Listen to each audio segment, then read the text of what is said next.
tra neutrino e antineutrino, visto che sono tutti e due. Sì, grazie per la domanda. Infatti, se io riuscissi a rispondere anche solo a una parte delle interessanti domande che mi fate, domani mattina potrei prenotare un biglietto per Stoccolma. Allora, tornando a noi, dunque, ecco, no, intanto la domanda ha un aspetto interessante, cioè io ho detto che per ogni particella, per esempio un elettrone, c'è un antielettrone che ha carica opposta. Allora uno dice, beh, e se una particella è neutra, 0, l'opposto di 0 è 0. Allora se una particella è neutra, chi è la sua antiparticella? Allora, grazie per la domanda, perché allora devo precisare un po' meglio, perché quando io dico carica, uno pensa sempre alla carica elettrica, no? Quando si dice la particella carica vuol dire elettricamente carica. Ecco, noi abbiamo scoperto che in realtà esistono delle altre cariche che non sono la carica elettrica, che sono legate alle altre forze fondamentali presenti. Allora, ad esempio, un neutrino, oppure prenda per esempio un neutrone. Ecco, un neutrone è neutro, ma ha la possibilità di avere delle altre cariche, ad esempio una carica che è chiamata carica barionica, insomma un altro tipo di carica, per cui esiste l'antineutrone ed è diverso dal neutrone. Naturalmente tutti e due hanno carica elettrica 0, ma carica di un altro tipo, questa qua chiamata barionica, l'una diversa dall'altra. Ecco, nel caso dei neutrini c'è una carica che è chiamata leptonica per i neutrini. Allora uno dice, beh, allora questo mostra che il neutrino avrà un antineutrino che ha una carica opposta a questa carica leptonica. Qui in realtà è ancora più sottile. Cioè, mentre per il neutrone sappiamo che l'antineutrone è diverso dal neutrone, l'abbiamo potuto vedere, ecco, nel caso del neutrino, vede, noi non sappiamo se questa carica leptonica esista o meno in natura, l'abbiamo ipotizzata ma non lo sappiamo.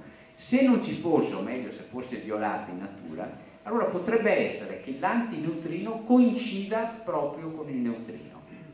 Questa è una delle domande più importanti, perché si lega al modo di avere una massa. Il neutrino è l'unico che potrebbe avere un certo tipo di massa che è chiamata di Majorana, è stata chiamata così proprio dal fisico Ettore Majorana, sapete, quello famoso della storia, caduto dalla nave, non caduto, il libro di Sciascia, eccetera. Tra l'altro, di nuovo mi rivolgo ai giovani, è molto carino, insomma, questo da leggere, da seguire. Ecco, allora questo Majorana aveva per primo capito che i neutrini potevano avere un tipo di massa diverso dalle altre particelle. Ora, se loro avessero questa massa, che è chiamata oggi massa di Majorana, in quel caso l'antineutrino coinciderebbe proprio con il neutrino.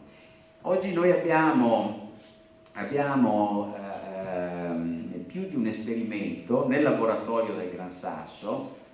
Piccola parentesi, so che è molto difficile in questo periodo riuscire ad ottenere di fare gite di classe, perché ci sono difficoltà per andare a fare le gite di classe, ma se voi riuscite in un momento a convincere il vostro preside o insegnante, ecco, fate una bella gita al laboratorio del Gran Sasso, uno dei posti più affascinanti. Andate proprio nel cuore, nel ventre della montagna, sotto questa montagna, quindi protetti dai raggi cosmici. Lì potete vedere proprio questi esperimenti a caccia, per esempio, della materia oscura di cui vi ho parlato. Una delle cose più affascinanti, andare a caccia di questa materia oscura che ha vagato nell'universo per più di 13 miliardi d'anni e che adesso ci raggiunge nella caverna del Gran Sasso. Un altro esperimento, anzi altri due esperimenti molto importanti, sono fatti per rispondere alla domanda che lei ha fatto. Cioè, noi vogliamo sapere se l'antineutrino è uguale o no al neutrino, e c'è un modo sperimentale molto chiaro di rispondere a questa domanda. Purtroppo, oltre che essere molto chiaro, è anche molto difficile da poter fare. Bisogna farlo in un ambiente protetto, in un ambiente con il silenzio cosmico, per dirla come è stato detto per il Gran Sasso. Ecco, ecco, il giorno in cui questo esperimento ci dia una risposta potremmo finalmente avere una risposta anche alla domanda che lei ha posto. La dimensione del neutrino, quant'è?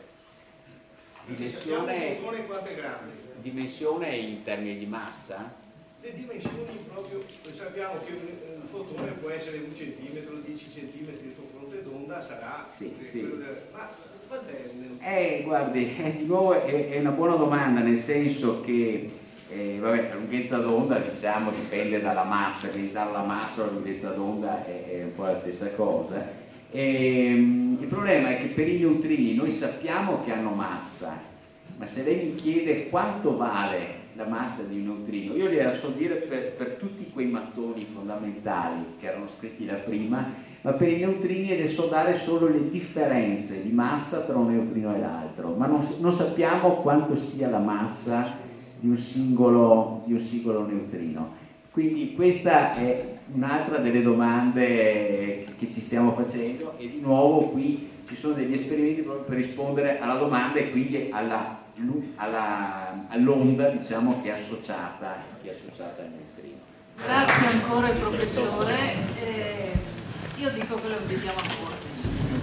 Buonasera a tutti e buon anno a questo punto.